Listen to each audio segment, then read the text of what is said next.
The wind was cold that morning. The forest was quiet, too quiet. Eli walked slowly between the trees holding a small hunting knife. He had lived alone for 2 years now, deep in the wild. No people, no noise. Just him, nature, and survival. He had set a trap the night before, hoping to catch a rabbit or maybe a wild turkey. Food was running low and he needed something soon. But when he reached the clearing, his trap wasn't empty. Something was inside. At first, Eli thought it was a large animal. The net had caught it halfway. The creature was tangled, glowing faintly blue and moving strangely. He stepped closer. His heart began to pound. It was not an animal. It was a girl. But not a human girl.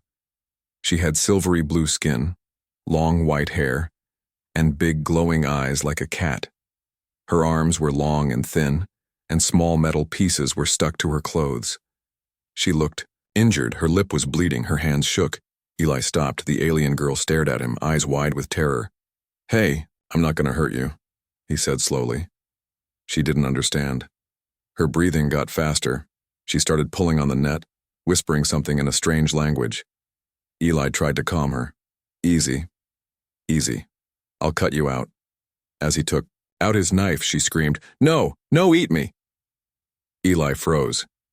"Eat you? What? No. I'm just trying to help." But she didn't trust him. To her, the net was a human trap. And humans? Monsters. She thought he had captured her to cook her alive. "Please," she begged, her voice shaking. "No boil. Me." Eli slowly cut the ropes of the net, watching her closely. The alien girl fell forward, but she didn't run. She was too weak. Her ankle was twisted, maybe broken. He took off his jacket and placed it around her shoulders. She flinched. "Warm," he said. "It's cold." She looked confused, but didn't stop him. He carried her back to his cabin. A small wooden place, warm and quiet, hidden under the trees. He placed her on the soft bed and made soup. She watched him carefully, her big eyes never blinking. When he brought the bowl of soup, she shook her head. "You think I'm feeding you so I can eat you later?" Eli asked softly. She didn't answer. Just looked at him with fear. "I'm not like that." Still, she didn't touch the soup. She stared at it, then at him, then back at the bowl. Eli sighed and walked to the other side of the room. He picked up the spoon and took a bite of the same soup. "See? Safe." Only after that did she slowly start eating. Hours passed. She sat in silence, sometimes whispering strange words. At night, she curled into a ball on the corner of the bed. Eli gave her extra blankets. She kept staring at the door like she was waiting for someone to come. That night, Eli couldn't sleep. He looked out the window. Something about that girl. She wasn't just lost, she was running. From someone or something. In the middle of the night, he heard soft steps. He turned. She was trying to leave, limping toward the door. But she didn't get far. She fell to her knees. Eli rushed over. "You'll hurt yourself." She shook her head. "They come. Find me. Kill you." "Who?" She didn't answer. "Are you in danger?" Tears welled in her eyes. "You trapped me. Now, they find." He gently helped her back to the bed. "I didn't mean to trap you. I was hunting animals, not aliens." She looked confused at the word. Eli pointed at her. "Alien." She nodded slowly, then whispered, "Rayla." "Rayla, is that your name?" She nodded again. Eli smiled slightly. "I'm Eli." For the first time, her eyes softened. Just a little. But outside the cabin, in the deep shadows of the forest, something moved. A red blinking light, high, in the trees, blinked once, then disappeared. The cabin was quiet, but Rayla's heart was not. She lay under a warm blanket, staring at the wooden ceiling. Her ankle throbbed, but that wasn't what kept her awake. Her fear was deeper, older, taught to her since she was a child on her homeworld, Valari Prime. Humans are monsters, her elders had always warned. They hunt, they trap, they eat what they catch. She never thought she would meet one. Now, she had, and she was inside one's home. Eli moved around the cabin, fixing things. He was humming softly like nothing was wrong. That made Rayla more nervous. Why was he calm? What was he waiting for? She tried to stand again, but the pain in her foot made her cry out. Eli rushed over. "Don't, you're hurt." She pulled away, eyes wide. "You trapped me. You cook me now?" Eli looked confused. "What?" "No, I told you I don't eat people." She pointed at the cooking pot. He laughed nervously. "That's stew, potatoes, carrots, wild turkey, not aliens." Rayla didn't laugh. Her hands trembled. She touched the side of her neck. Small silver discs lit up under her skin. Eli noticed for the first time. "What's that?" he asked gently. She looked away. "Tracker, but maybe broken." "Tracker?" Eli's heart skipped a beat. "Someone is looking for you," she nodded slowly. "They find me. They erase me. Who are they?" She didn't answer. Instead, she looked around the cabin. The wooden shelves, the small bed, the strange animal skin rug. "You live here? Alone?" Eli nodded. "Yeah, off the grid. Away. From cities. I like quiet." Rayla looked confused. "No tribe? No family?" "Nope. Just me." She tilted her head. "Strange human." Eli smirked. "You're not the first to say that." She grew quiet. Her gaze wandered to the window. Outside, the wind moved through the trees like whispers. Then she spoke. "We learn humans eat meat, not just animals. Sometimes other life. Like us." Eli frowned. "That's not true, at least not anymore. And I don't eat people, that's insane." She still didn't believe him. "I see vid images," she said. "Your kind fights, breaks things, explodes things. We watch from stars." Eli sighed. "Yeah, we're not perfect, but we also save people, heal people, help." Rayla looked at him carefully. "You help me?" He nodded. "Of course, you're hurt. I couldn't just leave you there." There was silence again. Then, suddenly, Rayla started crying. Quiet, soft tears that glowed slightly on her cheeks. Eli didn't know what to do. "Hey, it's okay," she whispered. "You not like we were told." He sat on the edge of the bed. "Maybe your people don't know us very well. Or maybe they lied." Eli didn't say anything, then Rayla said something strange. "You smell like protector." He blinked. Thanks." She leaned back, exhausted. Her energy was fading again. But before she closed her eyes, she whispered one more thing. "If they come, don't let them take me. Please." That night, Eli stayed awake. He kept his rifle close just in case, and outside in the far sky a distant blue star blinked, then turned red. The fire had almost died. Only a few red embers glowed in the cabin fireplace. Eli dozed in the wooden chair, holding his old rifle close. Rayla lay under the blanket, finally sleeping without fear. Then came the sound. A low growl. Not close, not far, but deep, like something huge was breathing through the trees. Eli sat up fast. His eyes went to the window. Darkness. Only the moon above. Still, something was out there. He whispered, "Rayla, wake up." She didn't move. Another sound. Crack. A branch snapped. Then silence. Eli moved to the door slowly, careful not to make noise. He opened it just a little. The cold wind hit his face. The forest looked empty. But it wasn't. Something moved between the trees, fast, low, and heavy. Then, a howl. Not like a wolf. Not like anything he had heard before. A deep, gurgling scream that made the ground seem to shake. Eli's heart dropped. The night howlers. Locals spoke about them in old forest stories. Things that came when the moon was high, things that hunted warm blood. Eli thought they were just myths. He was wrong. Behind him, Rayla sat up quickly. "They are here," she said. "You know them?" "They follow my scent." "How many?" "Too many." Suddenly, claws scraped across the cabin wall. Eli shut the door and locked it. "We have to hide." "No. They smell fear. They come for sound. For heat." "What do we do?" She stood slowly, her ankle still weak, but her eyes glowing brighter now. She reached into the folds of her strange clothes and pulled out a small object, a metallic oval with blinking lights. Eli had never seen anything like it. "What's that?" "Emergency spark, forbidden use, but we have no choice." The cabin shook, another growl, closer now, then a second, then a third. "They're surrounding us," Eli whispered.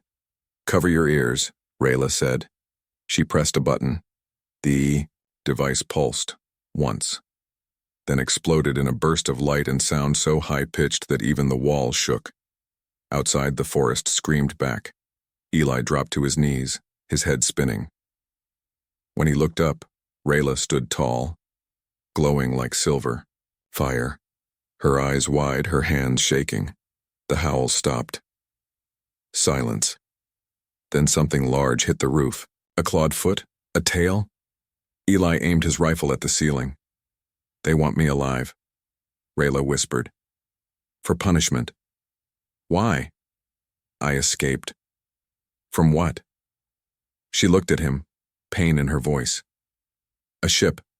A prison. I failed them. Now, I run." Before Eli could speak again, something crashed through the window. A dark, slimy creature with glowing teeth and long black arms lunged toward Rayla. Eli fired. The creature screamed and hit the floor, dead. Rayla collapsed too. She was too weak to fight more. Eli ran to her and caught her before she hit the ground. "You're not going anywhere," he said. "Not while I'm still breathing." Rayla looked up at him. For the first time, her fear was gone. "You protect," she whispered, and then she blacked out. Outside, the trees went quiet. The creatures had left, for now, but the real danger was still above. Somewhere in the sky, something watched them. Morning came slowly after the attack. The cabin smelled like ash and old gunpowder. One wall had claw marks. The broken window was covered with a blanket, nailed down from inside. The wind outside was still, like the forest was holding its breath. Rayla hadn't spoken since she woke up. She sat in the corner of the room, wrapped in Eli's old coat. Her silver hair covered half her face. She didn't look like a warrior now. She looked like a lost child. Eli made coffee. Black. Bitter. He offered her a cup of hot water instead. She took it with both hands. "What is this?" "Just water. Warm. Comfort drink." She sipped carefully. Strange, but kind.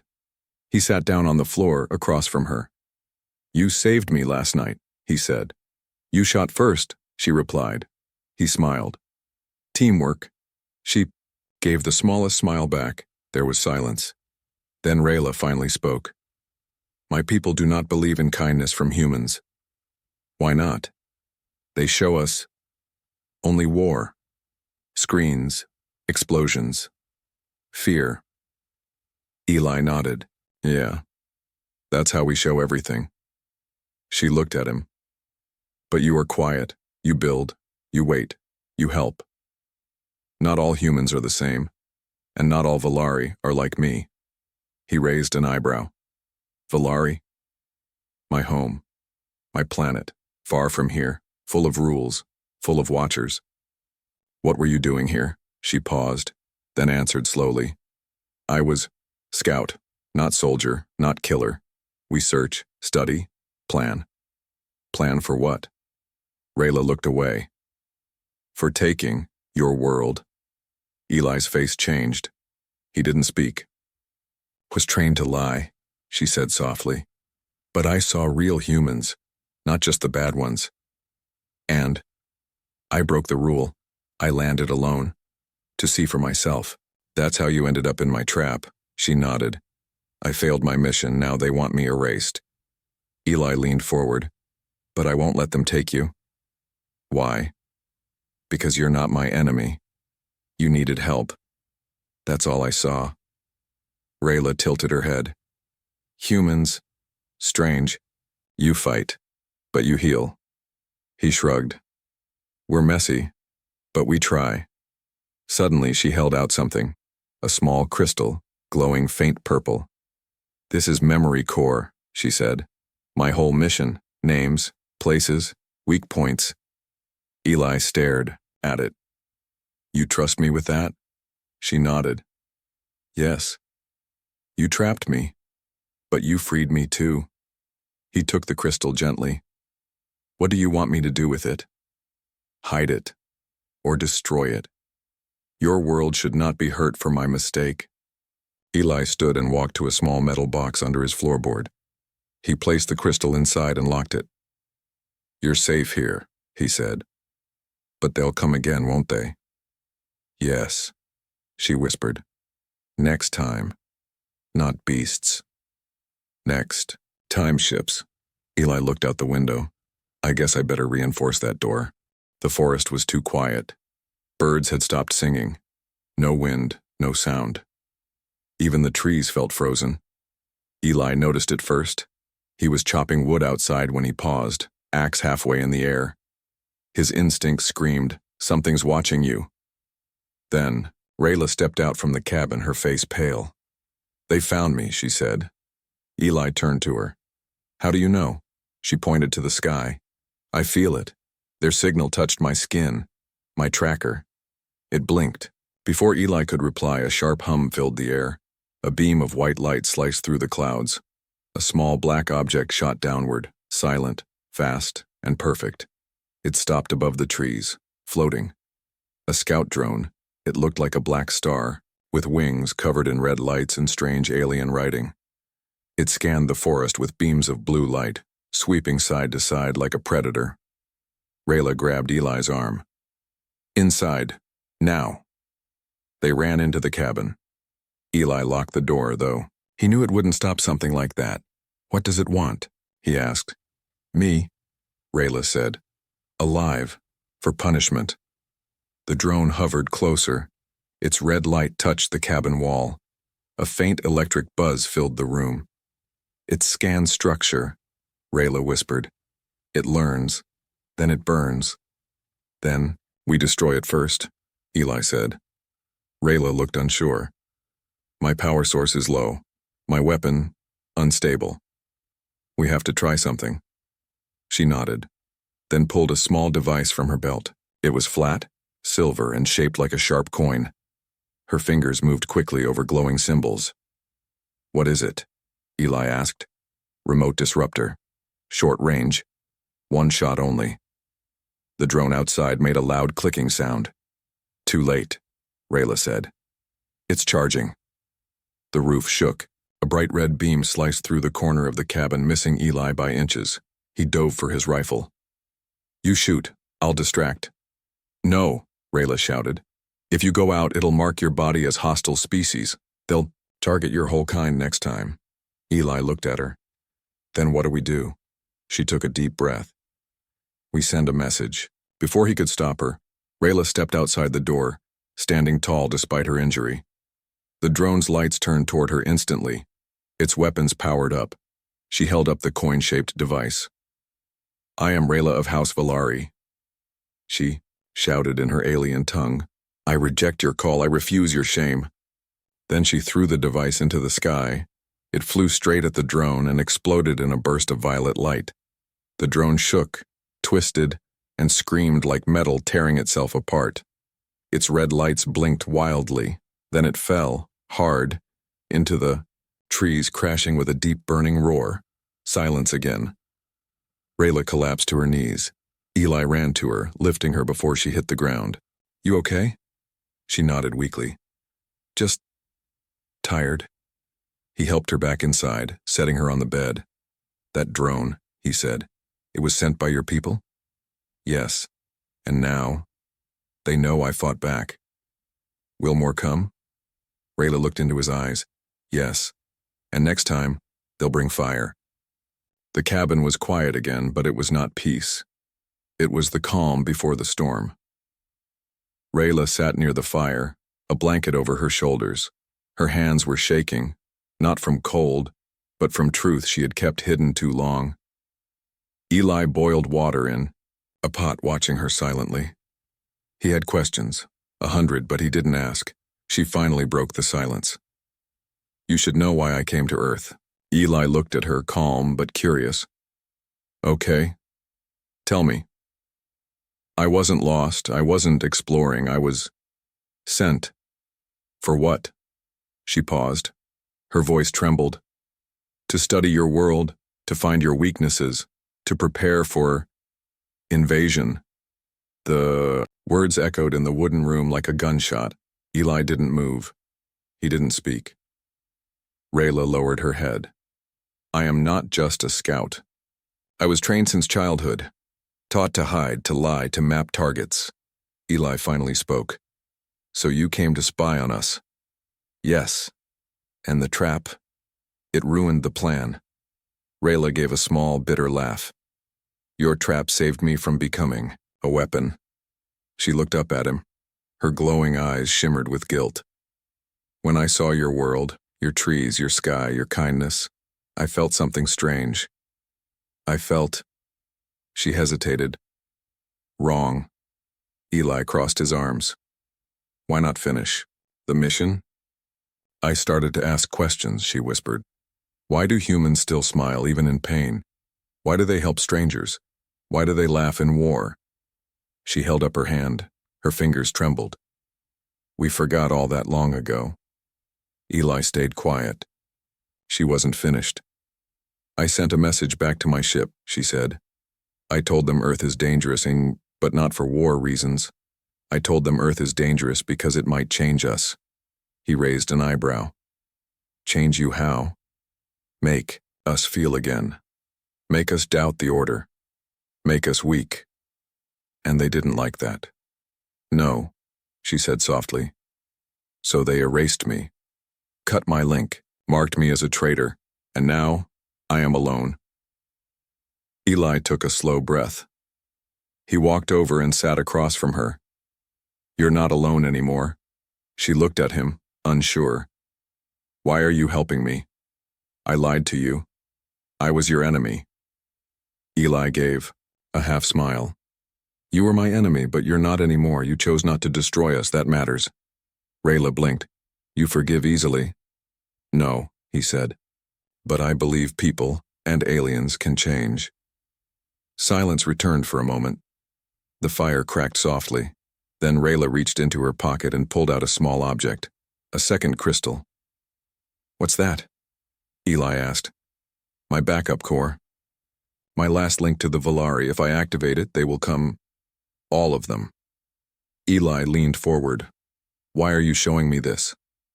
Because I want you to destroy it. His eyes widened. You sure? She nodded. Yes. I don't want to be found again. I want to choose my life. Eli took the crystal, walked outside, and placed it on a rock. Then, with one clean shot from his rifle, he shattered it into dust. When he returned, Rayla had tears in her eyes. You just made me free, she said. Eli nodded. Now we wait for whatever comes next. She looked at the stars through the window. They won't stop, not yet. Eli picked up his rifle again. Then let them come, I've got traps. They both smiled. This time not from fear, but something else. The sky tore open like a wound. It started with a flash, then a low vibrating hum that shook the trees. Birds scattered, animals vanished. Eli stepped outside the cabin holding his rifle. His breath misted in the cold air. Rayla followed, her silver hair glowing in the early dawn light. She didn't speak. She already knew what was coming. Above them, a ship broke through the clouds, sleek, silent, deadly. Not a drone, a command vessel. It hovered like a floating knife. black, shining, covered in symbols that glowed red. From its belly, a single beam of light hit the ground, forming a glowing circle. A voice echoed from the sky, speaking in Rayla's native tongue. Rayla of Villari, return to us. You will be forgiven. The traitor's mark will be erased, but only if you deliver the human. Eli glanced at Rayla. You understand that? He asked. She nodded slowly. Yes. They offer fake mercy. If I betray you, they take me back. No pain, no punishment. Eli didn't say anything. He just stared at the ship. Then Rayla turned to him. Do you trust me? I did when you were a spy. I did when you were a fugitive, so yeah. I still do now. Her eyes filled with something new. Not fear, not guilt, something stronger. Purpose. She stepped forward toward the glowing beam. Eli's hand tensed on his rifle. What are you doing? I'm making my choice, she said. The ship's light grew brighter. Deliver the human. Or die with him, the voice demanded. Rayla raised her hand. Her skin glowed. Her eyes burned silver. Then I die with him, she shouted back. Suddenly, a second device unfolded from her belt. Not a weapon, a transmitter. I hacked it last night, she said. I couldn't destroy them, but I could blind them. She pressed a button. Above, the ship flickered. The red lights blinked out. Engines coughed. Systems failed. The ship began to tremble. Then with a burst of sparks, it lost control and spun away, crashing into the far mountains in a quiet explosion of light. Silence fell. No more voices. No more threats. Only the sound of wind returning to the trees. Rayla dropped the transmitter. Her knees gave out. Eli caught her just before she hit the ground. You did it, he said softly. She looked at him, her voice shaking. I chose Earth. 1 week later, the cabin was quiet again. Eli chopped wood while Rayla helped repair the roof. Her ankle had healed. She was smiling more now. Humans are strange, she said. How so? You trap people and then feed them. He laughed. You crashed a spaceship, Ray. You're one of us now. She looked up at the sky. Maybe, but I still sleep with one eye open. Good, he said. That's how we survive. They both smiled, and in the forest, for once, there was only peace.